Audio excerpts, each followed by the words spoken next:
as that song comes to a crescendo, it talks about the coming King, the one that we are here to worship today.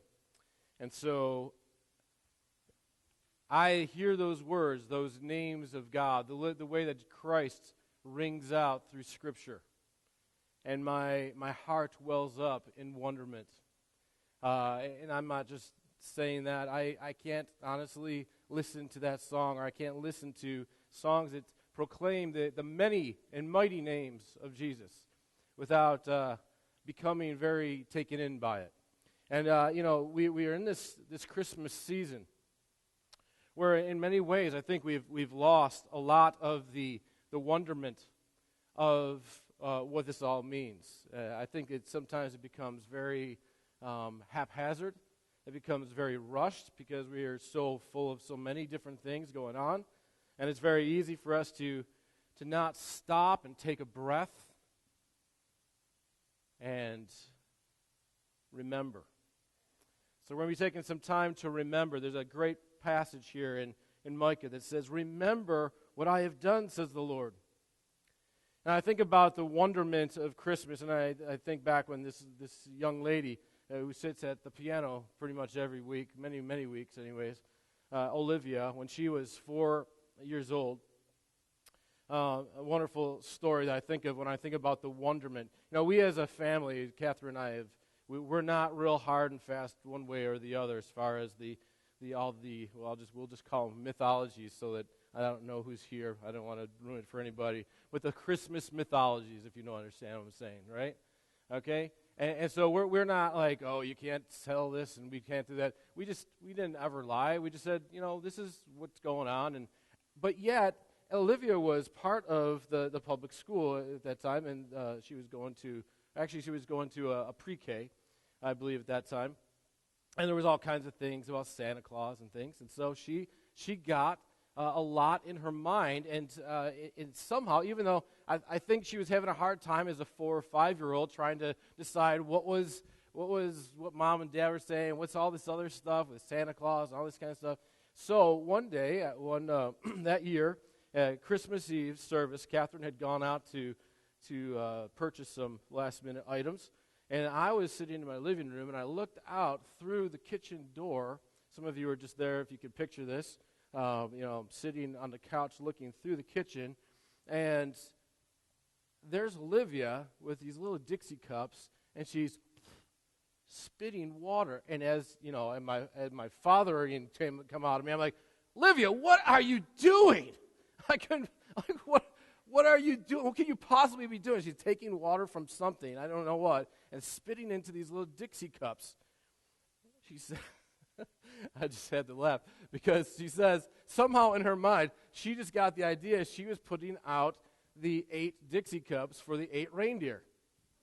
Okay, so there it is. And at that time we had this big counter, and she had Dixie cups that she had spit water into all across these things, and she was setting up Santa's thing. I said, Olivia, don't you know that if you set those there in the window, that the reindeer are going to come in? They're going to make a mess of this place tonight. And so I just kind of played along with it. I had no idea where she came up with the idea or anything like that. She says, well, it'll be okay. They won't do it. They'll take it outside, she says. She was promising me that there would be no mess. And so, as the good father that I am, we went off to Christmas Eve service that night, and I went and I picked up some chocolate peanuts.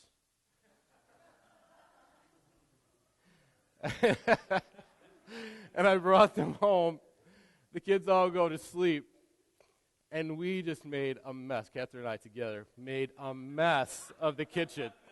We put chocolate peanuts all over the floor. We took the water. We tossed it all over. My whole point of this is this. When you have a mind, and the next morning, we were sleeping, if you guys know my house, we were basically right in the middle of the house at that time. And we were sleeping where the twins are now. And I heard Olivia wake up at the break of dawn, and I heard her little feet go. I mean, we had a Christmas tree that was packed full of stuff, right? Walks right by it, right to the kitchen. All I hear is, oh.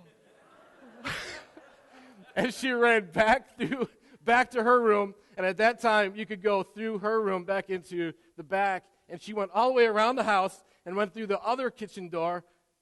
Oh!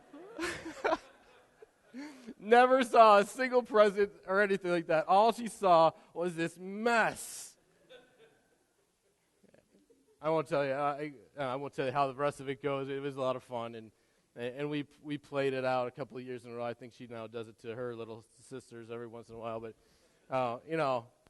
the wonderment, the wishful thinking, the that kind of picture that we have of what could be.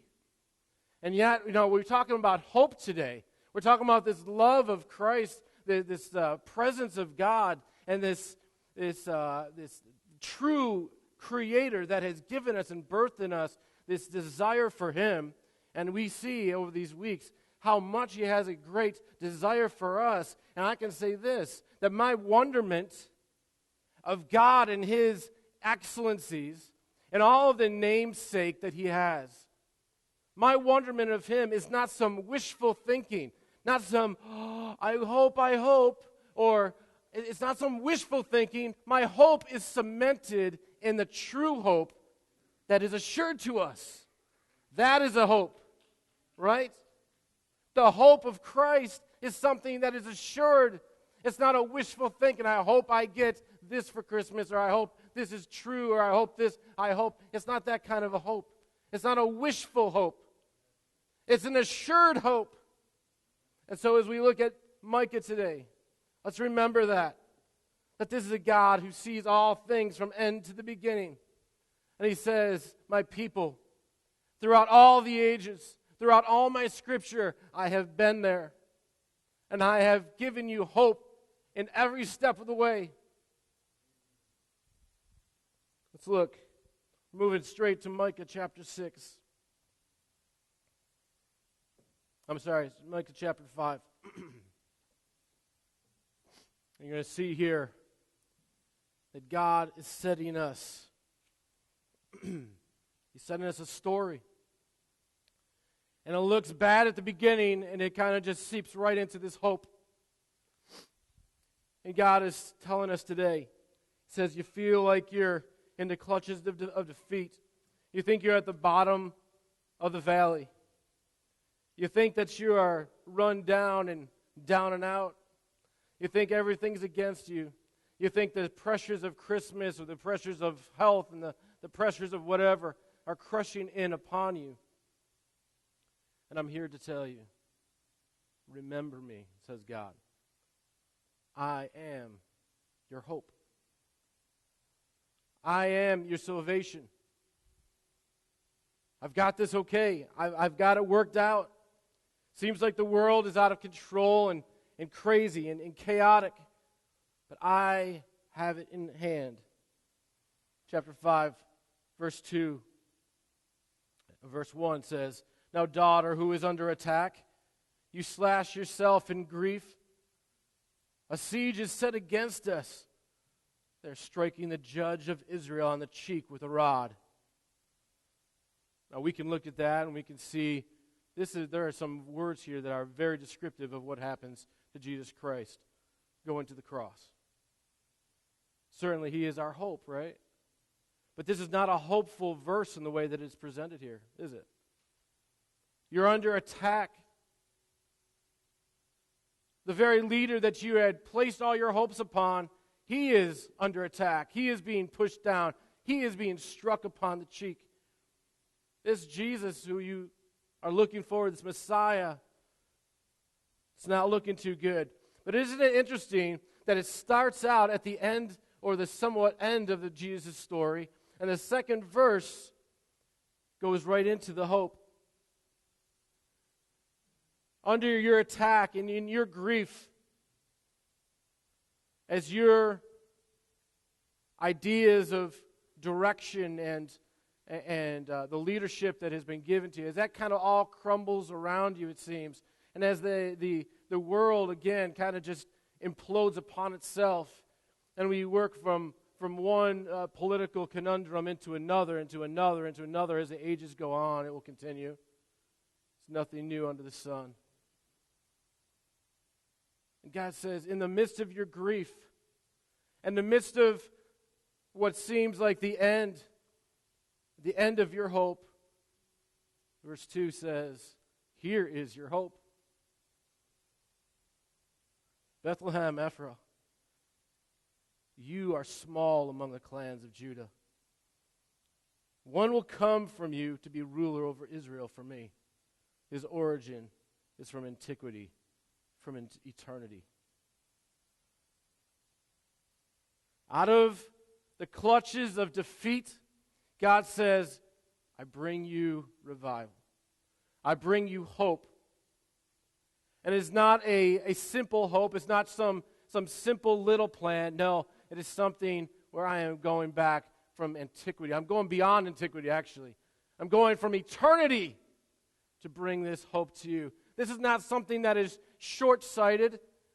I've said this before from here, but I understand that it wasn't as though Adam and Eve transgressed in the garden and all of a sudden God said, what am I going to do now? How am I going to ever get these guys back? How will I ever do this? No.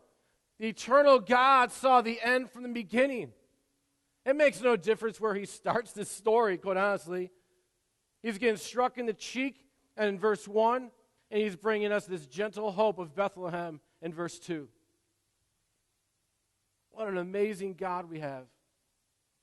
That he sees you in the greatest of your crises. And out of the greatest crisis you could possibly have, he says, here's hope. You seem small. You seem insignificant. You seem like, how could God possibly even think about me? Because I'm not all that. And none of us are. And so we kind of go through this life sometime defacing ourselves and kind of looking down. It's like, kind of drudgery, like the little Eeyore, woe is me. It's always raining on me. Where's my tail? Eeyore, you know what I'm talking about? Eeyore, down in the dirt. But God says, listen, in the midst of your downtroddenness, in the midst of your crises, I bring you peace. And you seem small, you seem insignificant, but out of you springs up a divine and eternal appointment. If God could take small Bethlehem, which today I'm not sure if you even realize is not even part of the country of Israel. You realize that? You actually have to traverse into Palestine in order to get to the birthplace of Jesus. Most Jews cannot even go there. And so here we are in this tiny little place, forgotten by all history except for the heart and mind of God. This place is so remote that if you were to look at what the common critics of the Bible and the common historians will say, they say this whole concept of Jesus being born in Bethlehem is just a total fallacy. It's such a farce because it could never have happened this way. Bethlehem is so insignificant. Nobody ever, even today they're saying this. I've heard literally in the past couple months, I've heard of a historian who has gone back and critiquing this. And said the only reason they ever said that Jesus was born in Bethlehem is because of what Micah said. Well, you can choose to believe that if you wish, if you want to be cynical and you want to be critical about it in that regard. But I believe that the Word of God was put together in a way that was promoting the very impossible, holy, and incredible and wondrous story of Christ. And he takes what is completely impossible, the completely insignificant, and he makes it significant because it was formed from eternity. This divine story that comes, and he says, it is from antiquity. He is from antiquity. In fact, he is from eternity. From before time existed. In verse 3, we start to see a little bit more about this shepherd of ours. This hope of all the nations. Therefore, he will abandon them until the time when she who is in labor has given birth. Then the rest of his brothers will return to the people of Israel. And he will stand and shepherd them in the strength of Yahweh, in the majestic name of Yahweh, his God. And they will live securely, for then his greatness will extend to the ends of the earth. He will be their peace when Assyria invades our land, when it marches against your fortresses. We will raise against it 7 shepherds, even 8 leaders of them. And here's our shepherd who is now the warrior, this little babe who's going to be born in Bethlehem. Yes, we know the end, that he will go and be struck on our account. His beard will be ripped off of his face on our account. He'll be nailed to a cross as such on our account. And there lies our secure hope. What most people, or many people in this world, mistake about our faith is that it is a wishful hope. And God's telling us hundreds of years before this story is going to unfold how exactly he is going to do it. And as I said last night, God could tell any part of his, or last week, God could tell any part of his story anytime he wishes. And so hundreds of years before Jesus is to walk this earth, he speaks it through his prophets. And so it was. But it wasn't as though God had put it in the prophets and said, "Oh, I hope this works out." God, the sovereign king, he places it into order. And he says, "My shepherd will come, and he will strike the enemy, and he will be in your presence." It is by this that we come in the Gospels to hear of Jesus, our present God, God with us, Emmanuel. You will name him Emmanuel. As you look at that, perhaps some of you are a little bit confused as that, because as you look through the story, and you'll hear it, I'm sure, on Tuesday night in different ways. It's Christmas Eve. Perhaps on Christmas morning as well. You'll go through the story, and you'll see that the angel says, "And you will name him Emmanuel, God with us." And then you hear that the next verse, Mary names him Jesus. Well, was she going against what the word is? Of course not. What the word is, that his name will be, his title will be God with us, Emmanuel. The word Emmanuel is God with us. It's a title that is placed upon the very person of the Messiah. And it's not simply the Messiah the way that the Jews were looking for necessarily. The Messiah, they didn't necessarily believe that he was going to be divine, that he was going to be God's son, but they knew he was going to be special. They thought he was pretty much going to be just a human form. Well, God takes this whole story. He says a human form isn't enough. Human form is necessary because the sacrifice has to be equal to the task. But it will be divine because only my divine, righteous Son can be the hope for the nations. And so we have this beautiful hope, this beautiful shepherd, this God with us, Jesus, here in Bethlehem as a babe, right? But we see him growing up pretty fast here in Micah. For he is not only God with us, he is God for us. He is for you, not against you. He is God's strength on our account.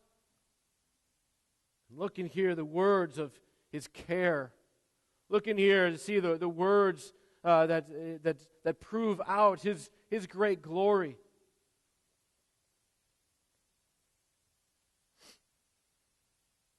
He's going to be the shepherd. What does the shepherd do? He cares. He tends. He protects.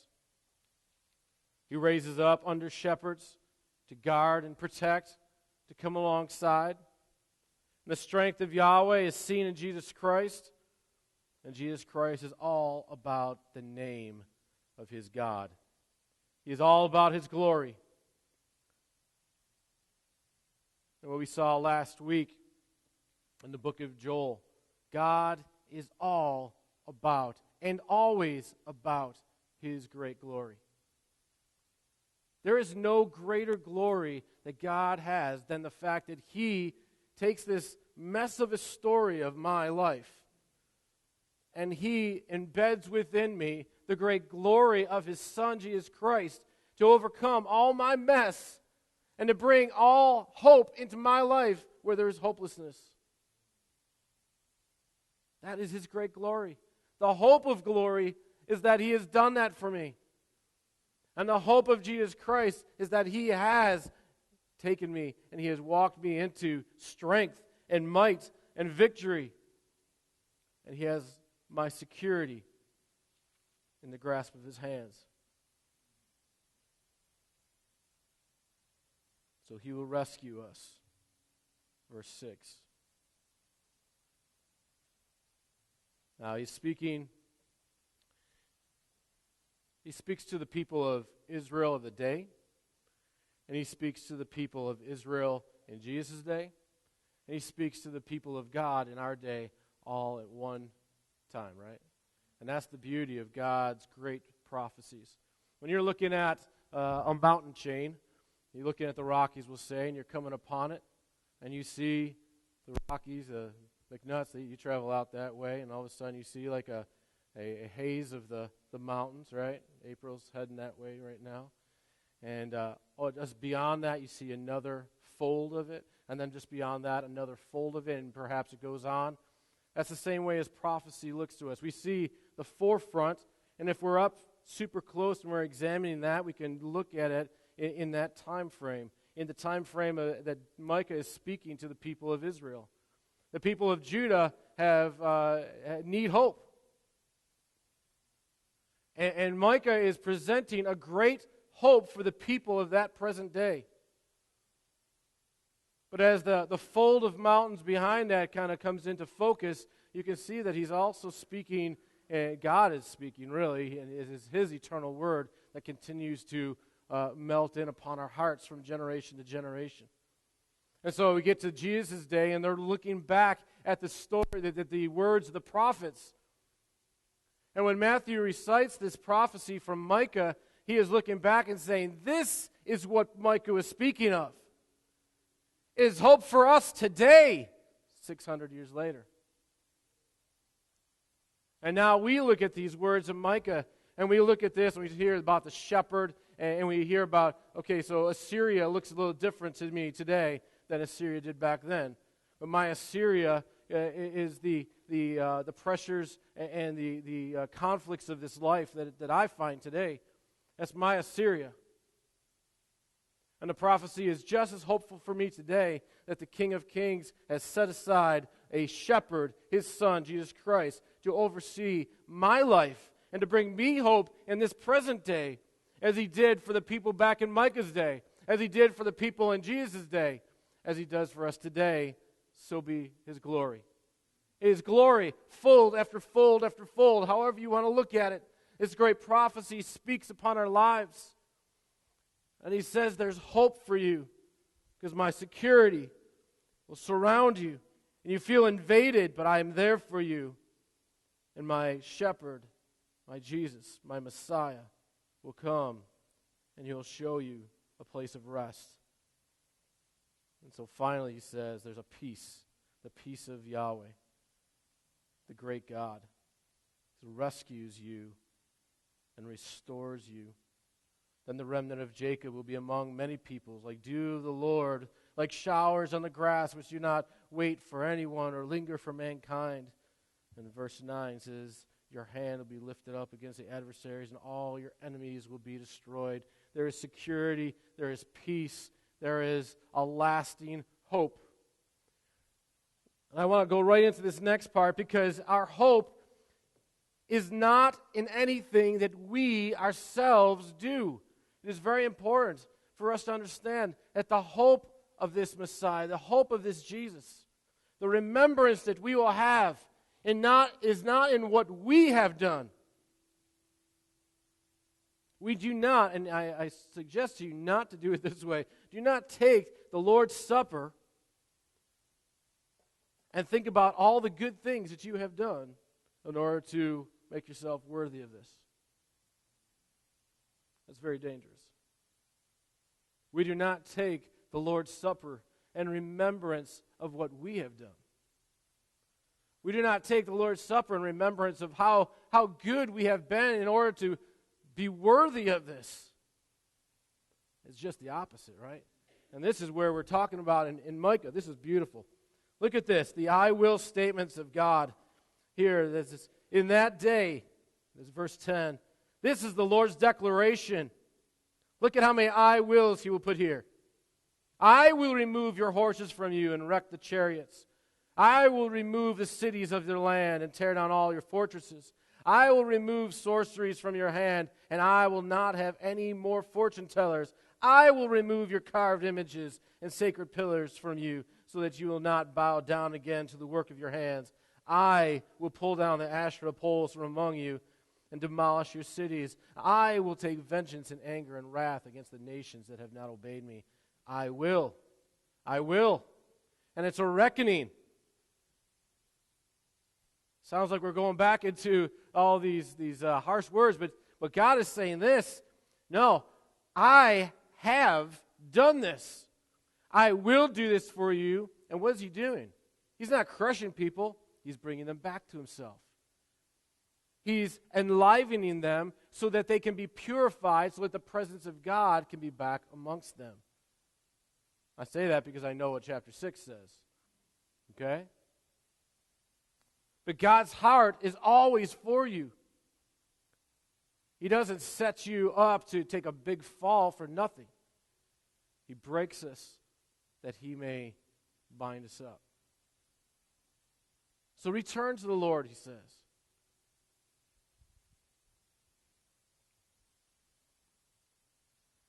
I will bring a lasting peace to you.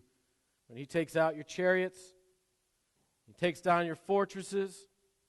This is all war talk. There's a couple of items here. Number one, I'm going to bring you to the point where you're going to understand that you need me desperately as your security and as your deliverer. And number two, I'm going to make it so you don't need those chariots and those fortresses any longer. For I am your Prince of Peace, and I will bring the peace upon your life if you allow me in. If you allow me to take control of you once again. And so we have that lasting peace that is that war talk, and he's like, I want to put you at peace. But then he has these other things. He starts talking about sorceries and fortune tellers and carved images and sacred pillars and Asherah poles.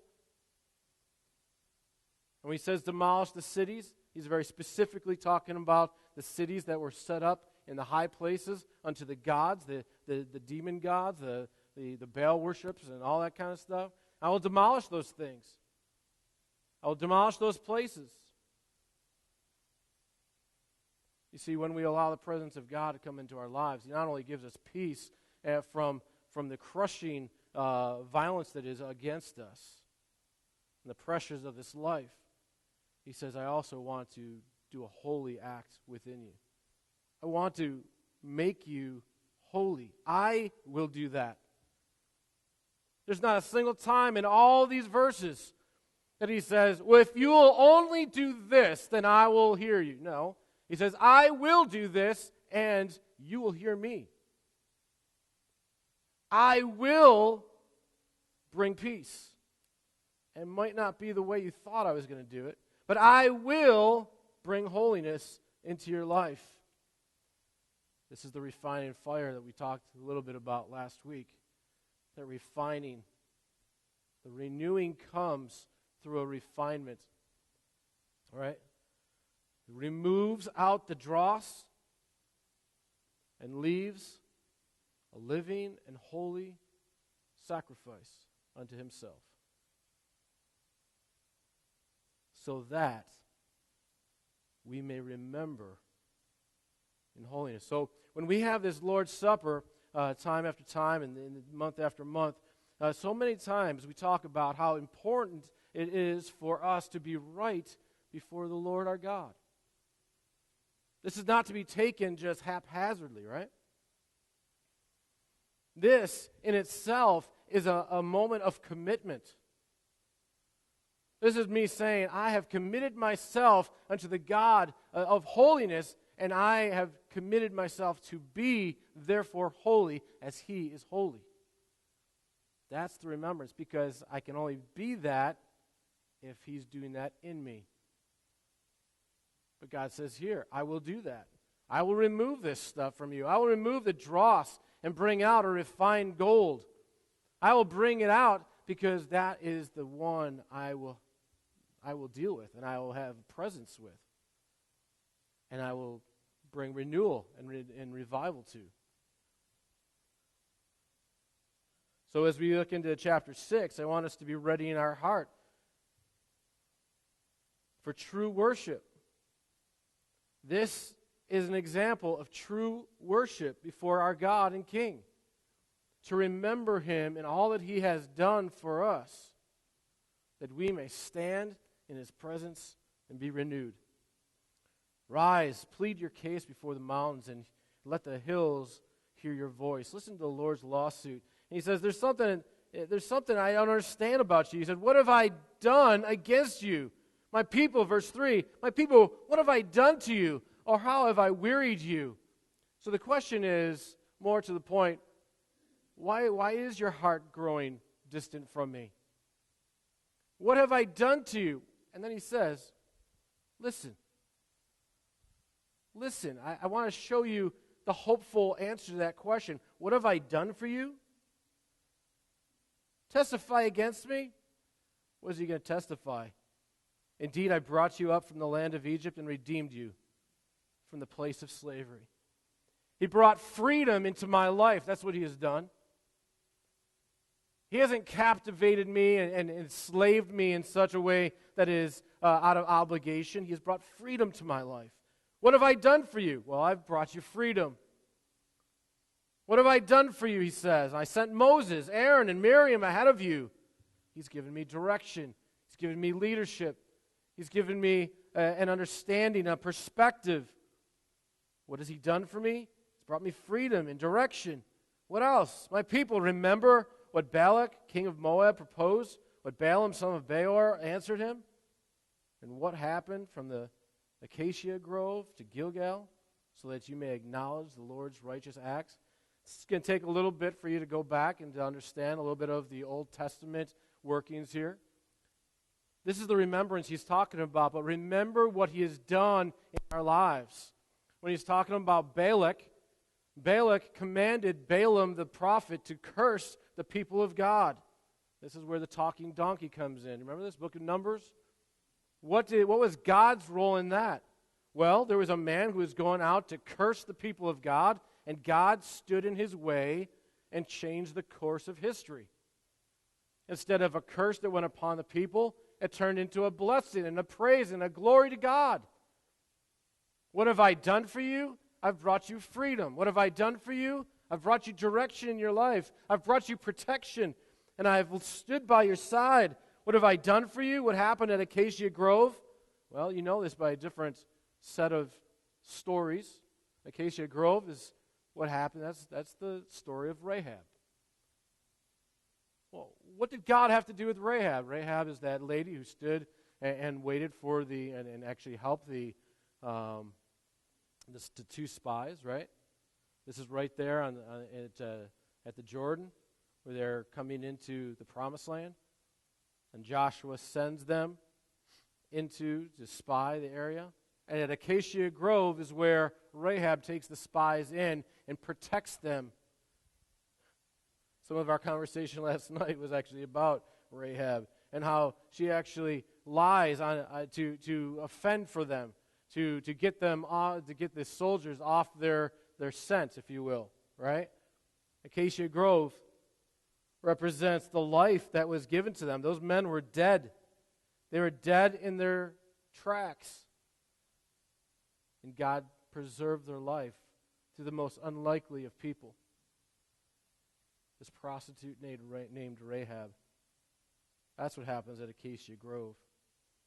What happens at Gilgal and all the way through this story of the coming into the Promised Land, it's salvation, rescue, salvation, hope, salvation, It is everything God is to us. He says, remember, when we're remembering today, remember the freedom that He has poured into your life, people of God.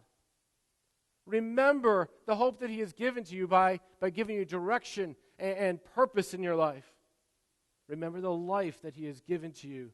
Some of you, very practically, you've been restored to life. And some of you, He has saved you, and those of us who have received Christ, He has saved us from our eternal sin. And He has brought us hope in this. Remember me. And out of this remembrance,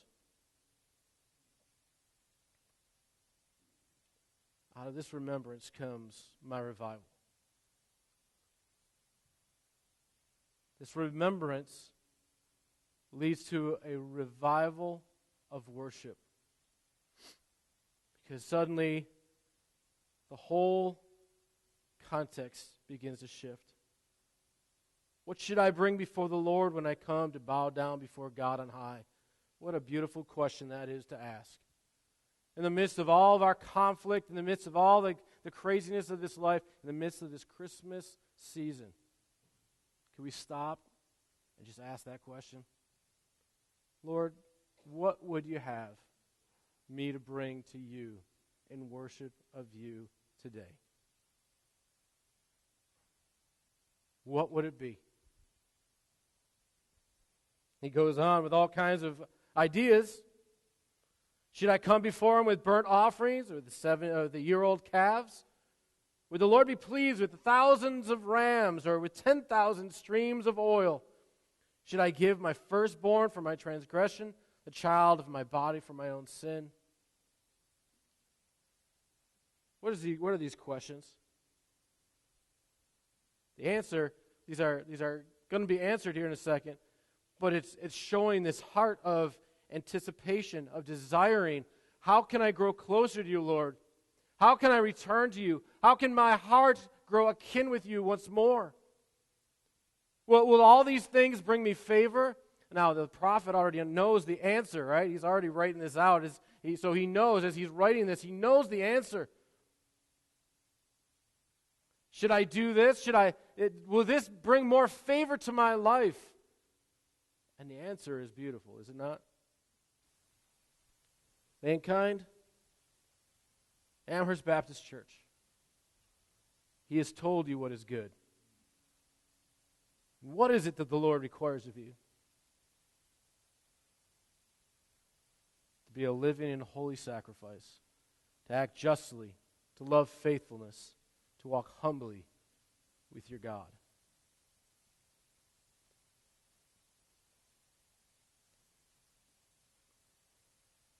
My only hope in this life is set upon this man of hope. It's nothing that I will actually do. None of these are really things. They're generalized ideas of how to live in the holiness of God, to act justly, to love faithfulness, to walk humbly with your God.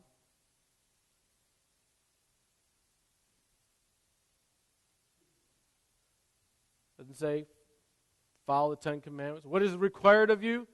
Follow the Ten Commandments. I'm sure those are enmeshed in here. And I'm pretty sure the Ten Commandments have a lot to do with acting justly. Pretty sure the Ten Commandments have something to do with walking humbly, if you do it right. To love mercy, to love tender, loving kindness. It's Hesed God, to be a person of Hesed love. This is what's required of us. As we come now to a time of remembrance, this is spelled out for us what holy, revived worship looks like.